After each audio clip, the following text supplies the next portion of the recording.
Welcome to Dusty Little Wastelanders, written by L.L. Smith, narrated by L.L. Smith.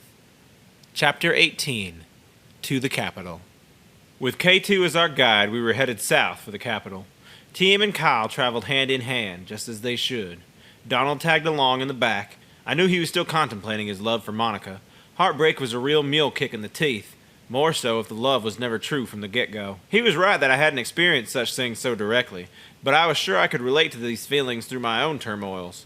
I knew his time would come. Wastelanding with some teenage punks wasn't his gig. He desired a lady and whatever else his loins demanded. I just hoped that if he ever managed to find a lady, that she'd share some positive qualities. The wastelands were packed with Hillville rejects. It was the busiest Kyle and I had ever seen it. People wandered in every direction. They were lost. There was no hiding it. Some groups and some solos. We marched around them with hidden confidence. It felt nice knowing we were the only ones here who knew what the heck we were doing. I spotted one of them hens from the old beauty shop. Her polished hair was no sight to see. Whipped around with dust and looked more like a lively spider caught in her head. The wastelands were nice to nobody. We just knew how to deal with it. K2 was a flurry of animations as he guided us to the capital. It wasn't fair, just a dusty walk. It's hard to believe that the Wasteland's governing capital had so little knowledge of the illegal happenings just a few hours away. In fact, it smelled of foul play. With those frustrations fresh on my mind, I was certain the high officer planned to take TM from us, but I wasn't going to permit that. I refused to go on any more rescue missions, which meant consequently that none of our party members were allowed to be abducted ever again. That's just how that's going to have to work. This was unavoidable. TM had been chased down by goons in every town we'd been in. Some on behalf of the high officer, other on the behalf of their own greed. This assassination would serve to save children of the wastelands, not just TM. Timothy's assassination would do it for us. The slave trade would end indirectly through my actions, and Mr. McDougal's greedy empire, built by slave labor, would be destroyed by Hickafoo himself, I reckon. The corruption that illed the wastelands was falling apart. Funny to think how intertwined with this mess I'd become. Between keeping up with K2's enthusiastic guidance and watching Kyle and TM experience life, the daytime hours had all but run away. The night snuck in and we were all ready for bed. The moon had barely appeared and we'd been walking in the heat all day. Our heavy eyelids welcomed the cool night. Kyle passed the sleeping bag to TM and turned to me. Damn it.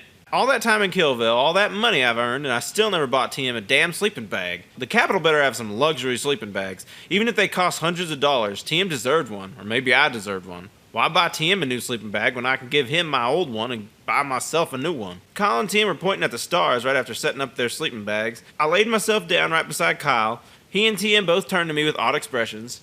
"Since when do you stargaze?" Kyle asked. It was old Kyle. I could always count on TM bringing old Kyle back to us. "Someone had to step up in your absence," I announced. "Right." Kyle turned up to the sky. I looked at Donald. He was snoring already. The thoughts on his mind had never kept him from sleep. I glanced over to K2. He sat on a sleeping bag with his knees to his chest. His back was rocking subtly. I thought only for a second before acting. "K2," I called out. "Do you want to join us over here?" K2 jolted in my direction with a grin. "Yeah!" he responded. He scooped up his belongings and scurried over to us. He laid his sleeping bag right beside me, fell onto his back, and joined our eyes to the sky. "What do you see?" I asked K2.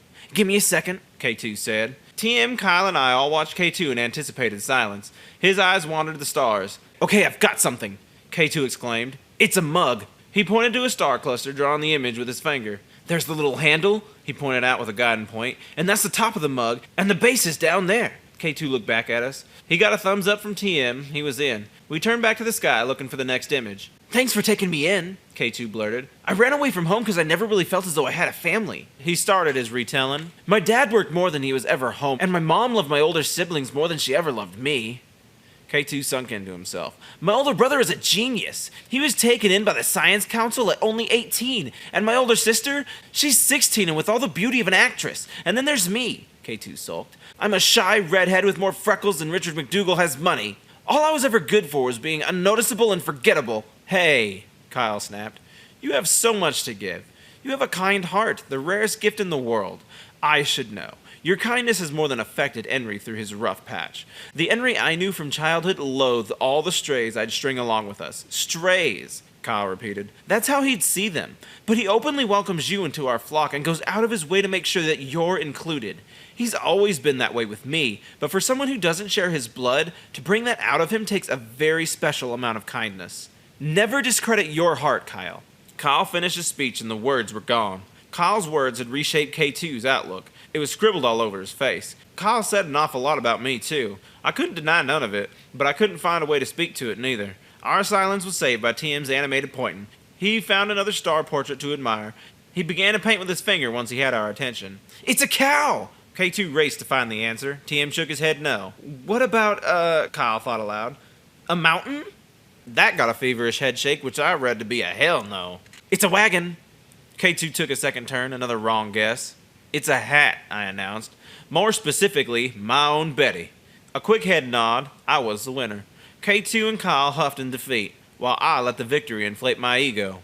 We all dozed off and woke at sunrise. Donald beat us to the waking hour. He had packed up and was ready to get moving. We all slugged around one at a time, packing up our supplies and trying to wake up. Just past our camp stood a large hill of wasteland sand. According to K2, the capital was on the downside of this terrible hill. No one was as excited for the climb as they were for the capital, but the moods this morning made me question everyone's excitement. Donald moped as usual. K2 led with far less enthusiasm, and it appeared as though New Kyle had woken up this morning. And TM didn't seem to be in any mood to deal with New Kyle. Regardless of the obvious reservations, I led my pack to the dirt hill. We had to get to the capital before we could return to normality. We made it to the peak of the hill in several minutes' time. I was the first to the top, but I waited for the rest of my posse to join us. Other strays passed by while I waited for the rest of my group. The capital stood behind an oblong concrete wall. All I could see in the distance was the gray concrete surrounding some seemingly important town. Not even the roof of the tallest building peeked over this concrete protection. Made me wonder if all the buildings in the capital were all pretty short. I looked down to the bottom of the hill. I spotted more waiting lines. These were some lines. I thought the wait in Killville was rough. There were 4 lines of folks anxious to get into the capital, and more of Hillville's rejects piled up in the lines while I allowed my team to catch up. Each line backed up for at least a mile. That was 4+ miles of people trying to get into the capital. I hadn't been all that excited to see the capital, but if this many people wanted to see it, then maybe there was something to see. My team had reached the peak, and it was time to hurry into the wait. "Hey!" I called out, breaking into a dead sprint down the hill and toward the nearest line. "Last one in's paying for lunch!" Kyle and TM broke hands and rushed to catch up. K2 was our line leader, but instantly lost his lead to me, and then was subsequently passed up by Kyle, with TM close behind. They left K2 in their dust and was hot on my tracks. After a while, K2 finally caught the hint and joined the race. Donald joined in, stepping through the sands as if he'd just learned how to walk. "Hey," Donald scuffed. "That's not fair, you punks! And you have all the money, too!" "Get a job, you bum!" I called out, inches away from being the first in line. My boots sunk into the sand with each step, and lifting them from the sand made them feel as though they weighed twice as much. I came to a sliding halt, just short of plowing into one of the folks in line. I was the first in line. Kyle zoomed in right on my heels. TM raced in third, just behind Kyle. K2 trailed behind TM a little while after we'd all caught our breath. "Come on, Donald, I'm hungry!" I called out to our old man scrambling through the desert sands. He stepped lightly, looking more to avoid a fall than pick up the pace. All the strangers waiting in line turned to watch us. They either thought we were having too much fun or thought we were playing crazy. It didn't bother me none. We were coming to the capital on our own terms, and we were going to have fun doing it. Might be our last chance at fun. "Come on down, Donald, you got this!" Kyle cheered as Donald began to slow down just halfway down the hill. "Donald! Donald! Donald!"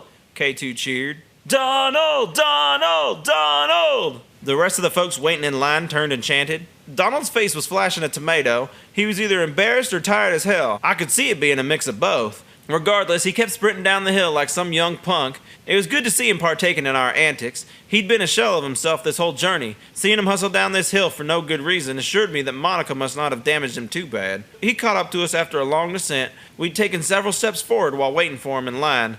The whole waiting line broke into applause and hollers once Donald reached the finish. Donald bowed and tried to hide the fact that he was dying for air. The roar of the crowd kept me on well after we'd stopped cheering and clapping.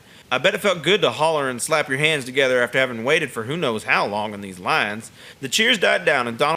Hey there, what's up? LL Smith here. Thank you so much for enjoying my audiobook. I'm going to interrupt you real quick and say, if you get real anxious to hear what happens next and just can't wait till next week, or if you get the urge to just support such a stunning, ruggedly handsome, and awesome independent creator such as myself, I encourage you highly to go follow the link in the description and support the official release. Thank you so much for listening, and let's jump right back into that story.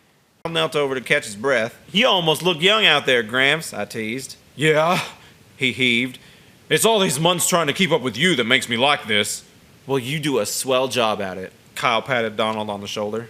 The fun had died and the wait took over. It took about a day to walk here. I thought it might take another 4 more just to wait. I wonder what made these cities such a desirable place. Killville was just another shanty city, and hard as hell to get into. I hoped the capital would prove to be something special. It had to. Up close, the capital's concrete surroundings looked brand new. Either they had people scrubbing it, or it hadn't been up long enough to be introduced to the dust. I cranked my neck up to follow the wall. It was one heck of a structure. Taller than any man-made thing I'd seen. I wonder how they'd gotten up that high to build it. Seeing something this special reminded me that getting into the capital was going to be a real pain. Say, K2, Kyle asked, is the capital a real family-friendly place? I noticed that just about everyone in line has a kid. Oh yeah, K2 agreed. There was tons of kids in my neighborhood, K1. Since I was born in the capital, this is my first time ever in a registration line. I'd always heard stories about how miserable it was to get in. A family-friendly city, Donald groaned. How boring is that? That means all the women in here are going to be married. That never stopped you in the past, I teased. Shh, Donald hushed me. Adultery is a serious crime in family-friendly cities. But you're not married, I clarified. Is it still adultery for the cheater's mate? I mean, you can claim ignorance easy enough. Just stop, Donald scolded. We shared a chuckle and then silence. The rest of our wait in line was void of conversation. Boredom hit like a brick. Instead of curing it by bringing up anything, we all wallowed in silence and waited. I had no idea how long it took, but it took long. Tim and Kyle rejoined their hands for the entirety of our wait. K2 managed to bob in excitement the whole time, too.